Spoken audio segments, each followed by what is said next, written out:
રામેશ્વર ધામની અંદર આ રામ કથા માનસ ધેનુ નું આ અંતિમ પ્રવચન ગાયને કેન્દ્રમાં રાખી 9 દિવસ સુધી આપણે બધાએ સાથે મળી આ રામ કથા સાંભળી. તો હવે આપણે પરિચય લઈએ. સંત સુરા ભૂમિ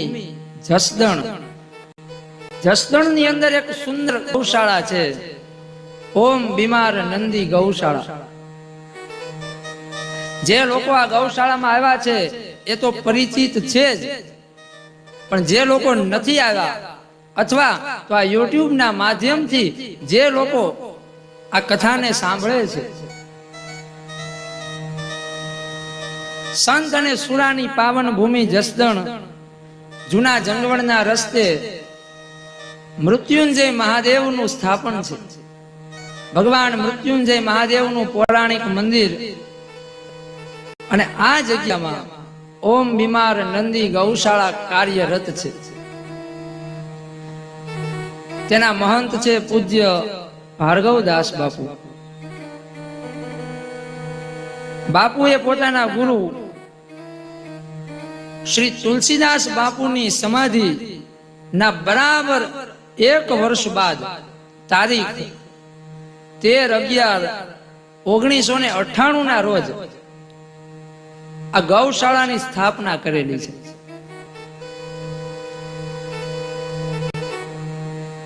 એના ઘણા બધા કારણો આપણે સાંભળ્યા છે, પણ એમાં એક કારણ એવું છે કે આ ગૌશાળાનું નિમિત્ત કારણ છે કામધેનુ ગાય. આ છબીની અંદર કામધેનુ ગાય માતાનો ફોટો છે. એ રસ્તા ઉપર અત્યંત દયનીય અવસ્થામાં કોઈ અકસ્માતમાં જેનો એક પગ વિલીન થઈ ગયો છે એવી હાલતમાં આ કામધેનુ રૂપી વાછડીને જોઈ પૂજ્ય ભાર્ગવદાસ બાપુ સદગુરુ ભૈરવ દાદા ની ગેવી પ્રેરણાથી આ વાછડીને આ મૃત્યુંજય મહાદેવમાં લઈ આવ્યા છે. સારવાર કરાવી તેની પીડાને દૂર કરી છે.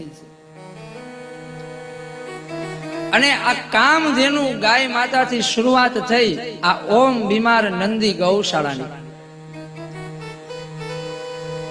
એ બીજ હતું માં કામધેનુ, અને એ નાનું એવું બીજ આજ એક બહુ મોટો વડલો બની ગયું છે. શ્રીમદ ભાગવતની પ્રસિદ્ધ કથા છે કે દિગ્વિજય કરવા માટે નીકળેલા રાજા પરીક્ષિતે આશ્ચર્ય જોયું કે કળિયુગ છે એ ગાય અને નંદીને પરેશાન કરે છે. ગાય છે, પૃથ્વી છે, નંદી છે, એના 3 પગ કપાઈ ગયા છે. ગાય અને નંદીની આ વેદનાને પરીક્ષિત જોઈ ન શક્યા. એ પરીક્ષિત જેવો ભાવ પૂજ્ય ભાર્ગવદાસ બાપુનો છે. કળિયુગ છે ને ગાયને પીડા આપે છે. ગાય માતા છે, ભગવાનની વિભૂતિ છે, પણ કળિયુગમાં સૌથી વધારે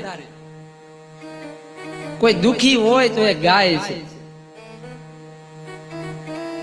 આજનો માણસ એટલો બધો સ્વાર્થી છે કે ગાય દૂધ આપવાનું બંધ કરી દે એટલે ગાયને રઝળતી મૂકી દે અથવા તો વેચી નાખે.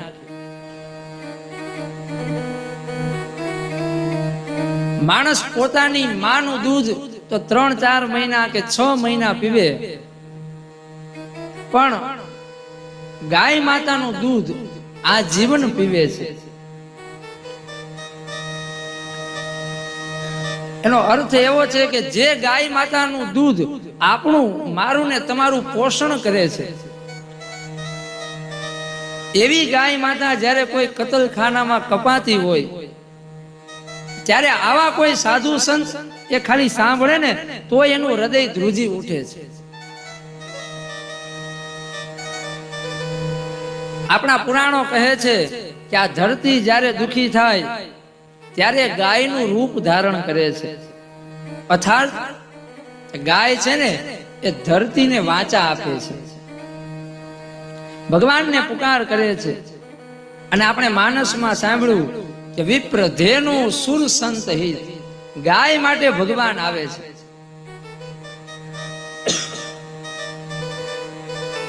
આપણે બધા વૈષ્ણવો છીએ, કૃષ્ણના ઉપાસક છીએ, પણ કૃષ્ણ સાથે 4 તત્વ અવિરત જોડાયેલા છે. કે તમે કૃષ્ણ એવું કહો એટલે તમને રાધા સામે દેખાય, રાધા વગર કૃષ્ણ અધૂરા છે. તમે કૃષ્ણ એવું કહો એટલે વાંસળી દેખાય, તમે કૃષ્ણ એવું કહો એટલે મોરપીંછ દેખાય, અને તમે કૃષ્ણ એવું કહો એટલે ગાય તમને દેખાય. ભગવાન કૃષ્ણ એટલે કોણ? કૃષ્ણ એટલે કે ગોવિંદ, કૃષ્ણ એટલે કે ગોપાલ. અને ભગવાન કૃષ્ણ એ ગૌ સેવાના અવતાર છે, માટે એને ગોવિંદ કહેવાયા છે. આજે ગીતા જયંતિ, ભગવદ ગીતામાં કહ્યું છે કે પરિત્રાણાય સાધુ નામ. ભગવાન કહે છે કે હું સાધુઓ માટે આવું છું. સંભવામી ક્ષણે ક્ષણે, કોઈને કોઈ રૂપમાં એ મારું તત્વ ત્યાં પ્રગટ હોય છે. અને આ શ્લોકનો અર્થ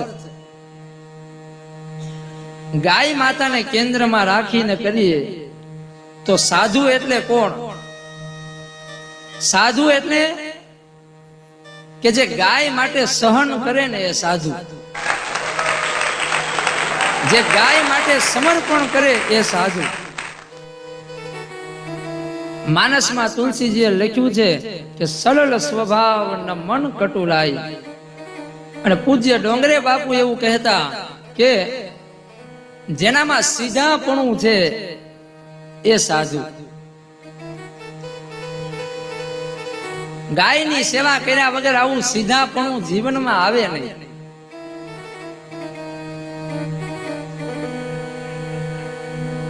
ગાય છે એ ચેતનાની કડી છે. આપણને ગાય માતા પાસેથી એ ચેતના મળી છે. અને આ અર્થમાં ગાવો વિશ્વસ્ય માતર, આખા વિશ્વની માં એ ગાય છે. કહેવાય છે કે હેતુ વગર હેત ન હોય. ગાય સારું દૂધ આપતી હોય ત્યાં સુધી બધા એની સેવા કરે, પણ એ જ ગાય જ્યારે બીમાર પડી જાય, ગાયના હાથ પગ તૂટી ગયા હોય, કોઈ વાહન વાળાએ ગાયના પગને છેદી નાખ્યા હોય, કોઈ મોટા વાહને ગાયને ઠોકર મારી હોય અને રસ્તા ઉપર એ બીમાર અવસ્થામાં, અપંગ અવસ્થામાં એ ગાય પડી હોય, ત્યારે એ ગાયની વેદનાને સામાન્ય લોકો નથી જોઈ શકતા. કોઈ માણસ પડ્યું હોય ને તો કદાચ 5 જણા બાજુમાં આવી જાય, પૂછે કે ભાઈ તારું ઘર કયું છે, લાવ તને દવાખાને પહોંચાડીએ.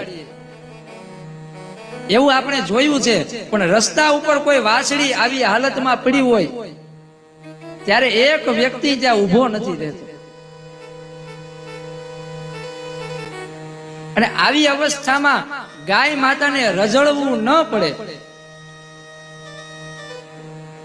આવા સમયમાં કે જ્યાં ગાયનું મહત્વ લોકો સમજી નથી શકતા, એવા સમયમાં જસદણ ગામની અંદર આ ઓમ બીમાર નંદી ગૌશાળામાં 1, 2, 5, 25, 100, 200 નહીં, પણ 2000 થી વધારે ગૌ માતા ની સેવા થઈ રહી છે. તેનું નિદાન થઈ રહ્યું છે. ઘણી ગાય માતા એવી છે કે જે અપંગ છે, ઘણી ગાય માતા એવી છે કે જેની એક આંખ નથી, ઘણી ગાયો એવી છે કે જેના પગ નથી, ઘણી ગાય માતા એવી છે કે એના ઘણા અંગ છેદાઈ ગયા છે, ઘણી ગાય માતા એવી છે કે જેને કમોડીના ઓપરેશન આવ્યા છે. એવી અનેક ગાય માતા, એવા અનેક નંદી મહારાજ આ ઓમ બીમાર નંદી ગૌશાળામાં ઉપસ્થિત છે. અને બહુ સરસ રીતે નંદી અને ગાયની સેવા થઈ રહી છે. અને આ સેવાનો જે ખર્ચ છે એ હજારો લાખોમાં છે. સામાન્ય એક ઘરની અંદર 8-10 વ્યક્તિ હોય અને એક વ્યક્તિ કમાવા વાળો હોય ને તો એ તૂટી જાય. ત્યાં બધાને હું કઈ રીતે સાચું, મનથી ભાંગી જાય. આ 8-10 વ્યક્તિની ચિંતા જેને હોય એ ભાંગી જતો હોય તો 2250 ગાયોને નંદીઓને જે સંભાળે છે એવા પૂજ્ય ભાર્ગવદાસ બાપુ કાયમ હસતા હોય, મધુર વાત આપણને કરતા હોય, આવા સારા આયોજન કરતા હોય. શું કામ કે એની પાસે ભજનનું બળ છે, એનું તપ છે, એની ઉપર ગુરુ કૃપા છે, માટે નહીતર આ ન થઈ શકે. પૂજ્ય ભાર્ગવદાસ બાપુનો એક જ ધ્યેય છે કે આ ઓમ બીમાર નંદી ગૌશાળામાં ગાય અને નંદી કષ્ટમાંથી મુક્ત રહે. એક પ્રસંગ અમે સાંભળ્યો છે કે તુલસી શ્યામની બાજુમાં જળજીવડી ગામ છે. ત્યાં ભગવાન ભૂતનાથ મહાદેવનું મંદિર, તેના મહંત છે શ્રી નિર્મળ મુનિ મહારાજ.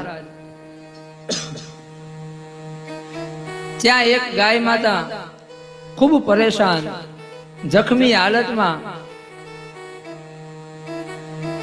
એ ગાય માતા અકલ્પ્ય પીડાથી પીડાઈ રહી હતી, કલ્પાંત કરી રહી હતી.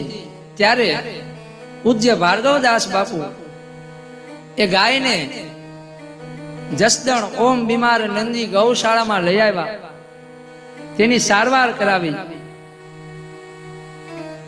અનેક ગૌ માતાની સારવાર આ ગૌશાળામાં થઈ રહી છે. અને આ ગૌશાળાનું વાતાવરણ એટલું દિવ્ય છે કે આ ગૌશાળામાં જે રોજડા છે ને એ રોજડાઓ ગાયનું દૂધ પીને મોટા થયા છે.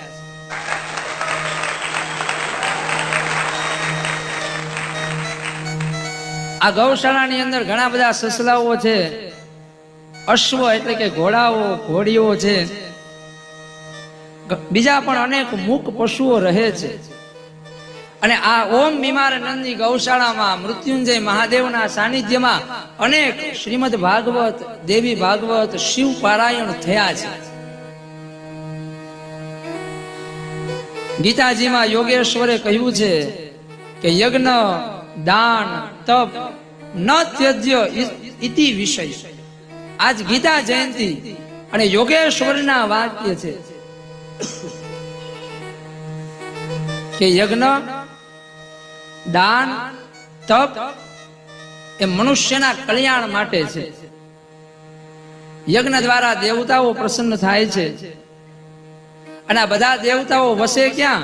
તો કે ગાયના રૂવાડે રૂવાડે આ દેવતાઓનો વાસ છે. ગાયની અંદર એ દેવત્વ રહેલું છે. અને માટે જ્યારે જ્યારે આપણે ગાયની સેવા કરીએ ત્યારે ત્યારે માનવું કે આપણે ભગવાનની સેવા કરીએ છીએ. ગાયની સેવા કરવા માટે આપણે જ્યારે આપણા ઘરેથી નીકળીએ, અને એનાથી આગળ કહેવું હોય તો કહી શકાય કે આ ઓમ બીમાર નંદી ગૌશાળા, આ ગૌશાળા તરફ આપણે જવા માટે નીકળીએ એટલે ડગલે ડગલે ડગલે ડગલે આપણને એક એક યજ્ઞનું ફળ મળે છે.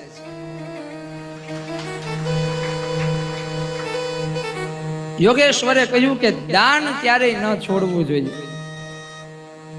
આપણા શાસ્ત્રની અંદર મહાપાપનું વર્ણન છે કે જેનું કોઈ નિવારણ નહીં. એવું એક મહાપાપ છે ગો વિક્રય, એક મહાપાપ છે ગો વધ. આવા મહાપાપ તો આપણે ન જ કરતા હોઈએ, પણ જે વ્યક્તિ આવા કાર્ય કરે છે એનું ક્યારેય મોઢું પણ ન જોવું, એનું ક્યારેય નામ પણ ન લેવું. અને શાસ્ત્રમાં ગૌદાનનો મહિમા છે. ગૌદાનને ઉત્તમ કહેવામાં આવ્યું છે. અને આજની પરિસ્થિતિમાં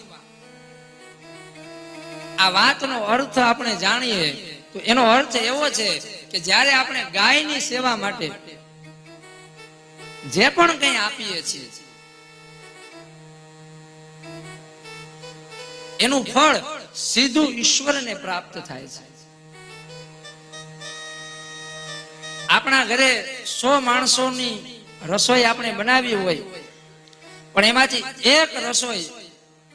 એક થાળી ભરી અને રસોઈ ઠાકોરજીને ધરીએ તો બાકી વધેલી બધી રસોઈ જેમ ભગવાનનો પ્રસાદ થઈ જાય, તેવી જ રીતે આપણે વર્ષે 5-10 લાખ રૂપિયા જે પણ કંઈ કમાતા હોય તો એ 10 લાખમાંથી 10,000, 20,000 કે 50,000 આપણે ગાયની સેવામાં, ગૌશાળામાં વાપરીએ તો બાકી વધેલા બધાય રૂપિયા એ ભગવાનનો પ્રસાદ છે એમ માનવું. કળિયુગની અંદર એવું વર્ણન છે કે કળિયુગમાં લોકોના જીવનમાં ઘણો વિષાદ છે અને જીવનમાંથી વિષાદને દૂર કરવો હોય તો આ વ્યાસપીઠ ઉપરથી એક પ્રાર્થના કે જીવનમાંથી વિષાદ દૂર કરવો હોય તો ભગવાનનો પ્રસાદ તમારા ઘરે લઈ આવો. તમારું જીવન ભગવાનનો પ્રસાદ રૂપ બને. યોગેશ્વરે ગીતાજીમાં કહ્યું છે કે તપને ક્યારેય ન ત્યજવું જોઈએ. અને શ્રેષ્ઠ તપ કયું? તો કે શ્રેષ્ઠ તપ એ છે ગાયની સેવા. ગૌ સેવાથી મોટું તપ આ જગતમાં બીજું કોઈ નથી. પૂજનીય પ્રાત સ્મરણીય ભાર્ગવદાસ બાપુ એ યુવાનીમાં આત્મ કલ્યાણ અર્થે ઘણું ભ્રમણ કર્યું અને અંતે આ બીમાર અપંગ ગાય માતાની આંખોમાં એમણે ભગવાનને જોયા છે. આ ગૌશાળાની અંદર જેમ એક ભક્ત ભગવાનની સેવા કરતો હોય તેમ બાપુ ગૌ માતાની સેવા કરે છે. અને એક વાત અમે કોઈ બીજા વ્યક્તિ પાસેથી સાંભળી છે કે આ ગૌશાળાની જે શરૂઆતના વર્ષો હતા ને, પહેલા બીજા વર્ષો, જ્યારે આટલા બધા સેવકો પણ એ ગૌશાળાના ન હતા, એ સમયે પૂજ્ય ભાર્ગવદાસ બાપુએ એ ગાયની સેવા કરવા માટે કોઈ બીજા વ્યક્તિ પાસેથી વ્યાજે રૂપિયા લીધા અને વ્યાજે લીધેલા રૂપિયામાંથી ગાયની સેવા કરેલી છે.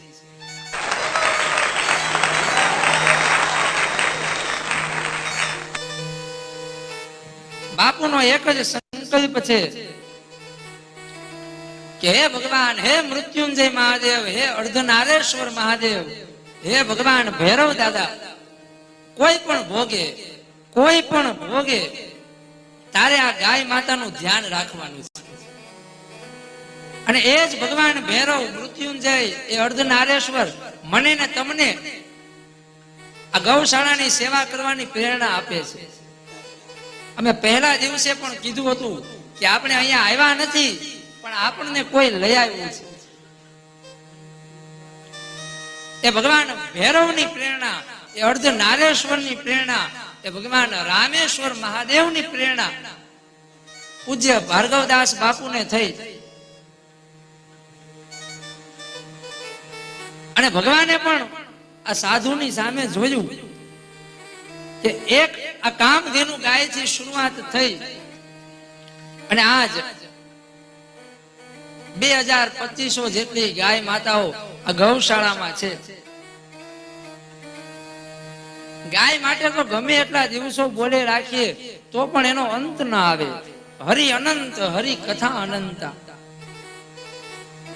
પણ સ્કંદ પુરાણમાં ગાય માતાની એક સ્તુતિ લખી છે.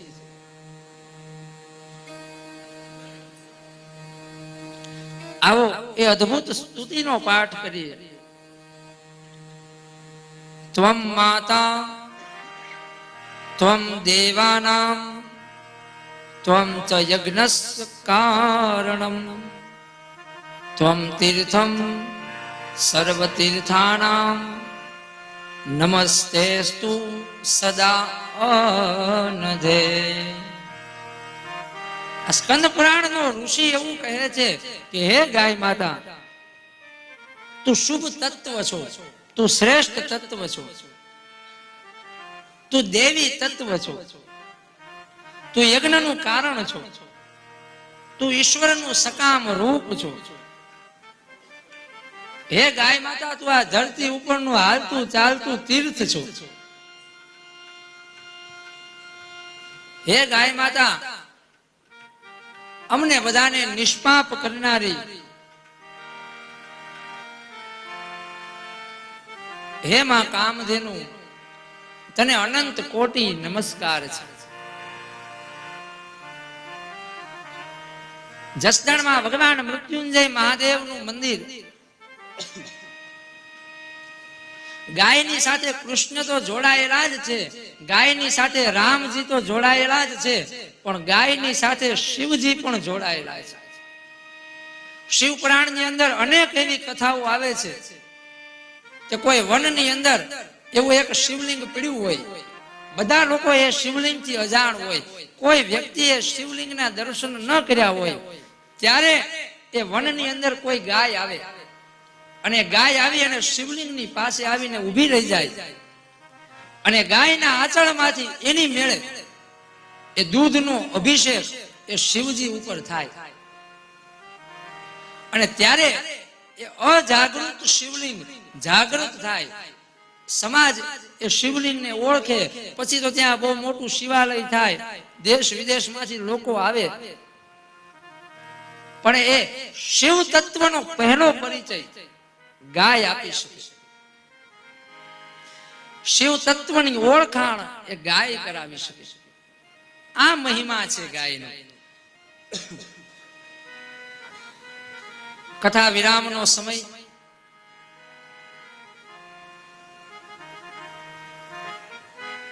મારા પોતાના માટે પરમ સૌભાગ્ય ની આ ઘડી છે. આ કથા થઈ અને મેં મારા જીવનમાં 46 જેટલી કથાઓ પૂરી કરી. ભાગવત, દેવી ભાગવત, શિવ કથા, રામાયણ. પણ આ એક એવી કથા હતી કે જેમાં આ વ્યાસપીઠ ની વહેંચણી થઈ. બાકી બધી કથાઓમાં હું એક વક્તા હોય, પણ આ કથા મારા માટે એટલી બધી સૌભાગ્યવંતી છે કે પૂજ્ય મોરારીદાસ બાપુ હરિયાણી, જેમની પાસેથી માર્ગદર્શન લે, પરમ જ્ઞાની જે અધ્યાત્મની ઊંચાઈને જાણે છે એવા માં કંકેશ્વરી માતાજી, જેમની પાસે માર્ગદર્શન લેવા આજની તારીખમાં આવે છે. આપણા પંથકના મોટા મોટા સાધુ સંતો જેને ખૂબ આદર આપે છે, રામાયણના રસને જેણે ખૂબ પીધો છે, એવા મહંત 108 શ્રી ભરતદાસ બાપુ જે વ્યાસપીઠ ઉપર બેઠા, એ વ્યાસપીઠ ઉપર મને બેસવાનો અવસર મળ્યો. માટે સૌથી પહેલા ભરતદાસ બાપુનો ખૂબ આભારી છું. 9 દિવસમાં એક વખતે મને એને ટોક્યો નથી. નકર એ મારા બાપની જગ્યાએ છે, ટોકી શકે, રોકી શકે. ઘણી વાર કોઈ પ્રસંગ ચાલુ હોય તો આવીને બેસી જાય. મારે કહેવું પડે કે બાપુ પધારો, આ વ્યાસપીઠ તમારી છે. તો પૂજ્ય ભરતદાસ બાપુનો ખૂબ આભાર કે તમારા સ્થાન ઉપર હું બેસી અને આ રામકથા કહી શક્યો. અને આ રામકથાના ખૂબ વખાણ થયા. આ રામકથા ને તમે બધા ખૂબ વખાણી, એનું કારણ હું નથી, મારા શબ્દ નથી, મારો અભ્યાસ નથી, પણ આ ભરતદાસ બાપુ અહીંયા બેઠા હતા ને, એ જગ્યાએ હું બેઠો એટલે આ રામકથાના ઊંડાણને કહી શક્યો. આ રામકથાની કોઈ પણ વાત તમને ગમી હોય તો એનો બધો જ શ્રેય પૂજ્ય ભરતદાસ બાપુને છે. બીજો આભાર પૂજ્ય ભાર્ગવદાસ બાપુનો હું માનીશ. આજથી 3-4 વર્ષ પહેલા મેં બાપુને એવું કીધેલું કે આ ઓમ બીમાર નંદી ગૌશાળામાં તમે શિવ પુરાણ દર વર્ષે કરાવો છો તો ક્યારેક મને લાભ આપજો. ત્યાં શિવ પુરાણ હોય તો મોટા ભાગે એવું હોય કે 10-15 જણા કથા મંડપમાં બેઠા હોય, બાકી એ ગૌશાળામાં જે બધી ગાયું હોય ને એ શિવ પુરાણ સાંભળે. બાપુને મેં કીધું હતું, બાપુ મને ક્યારેક આ ગાયોને કથા સંભળાવવાનો અવસર આપજો. પણ બાપુએ મારા ઉપર બહુ કૃપા કરી કે 5-15 જણા તને સાંભળે એમ નહીં, અને આ જસદણમાં નહીં, અહીંયા ગુજરાત થી ઉપાડી તને છેક રામેશ્વર લઈ જાવો છે. અને રામેશ્વરમાં મને લઈ આવ્યા. આવડું મોટું આયોજન મને આપ્યું, આ રામકથા સંભળાવવાનો અવસર મને આપ્યો. માટે પૂજ્ય ભાર્ગવદાસ બાપુને અનેક મોટા મોટા કથાકારોએ ફોન કર્યા હતા કે બાપુ આ રામકથા, રામેશ્વરની રામકથા અમને આપો. તમારા આશીષભાઈને કોઈ કથા આપવી હોય તો બીજી આપી દેજો, આ રામકથા તો અમને જ આપો. પણ પૂજ્ય બાપુનો એટલો દ્રઢ નિર્ણય હતો કે ના, અહીંયા આશીષને જ લઈ જવું. એટલે માટે એનો હું ખૂબ આભારી છું કે એમના આશીર્વાદથી આ 9 દિવસ સુધી આટલું બધું ગાયું, આટલું બધું અમે બોલ્યા તો અમારો અવાજ ન બેઠો. અને એના તપના કારણે, એના આશીર્વાદના કારણે 9 દિવસ કોઈ પણ વિઘ્ન વગર, કોઈ બાધા વગર, કોઈ સમસ્યા વગર આ રામકથા અવિરત વહેતી રહી.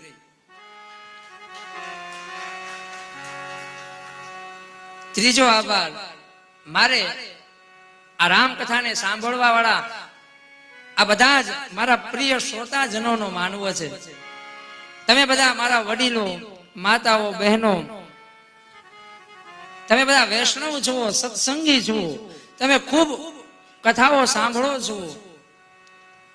આ કથા મંડપની અંદર ઘણા લોકો એવા બેઠા છે કે જે મારાથી વધારે જાણે છે, મારાથી વધારે જ્ઞાની છે, મારાથી વધારે અનેક કથાઓ એમણે સાંભળી છે. છતાંય 9 દિવસ સુધી તમે બહુ શાંતિથી, બહુ શ્રદ્ધાથી, બહુ ભરોસાથી આ કથાને સાંભળી, તે બદલ હું આપ સર્વ પ્રિય શ્રોતાજનોનો આભારી છું.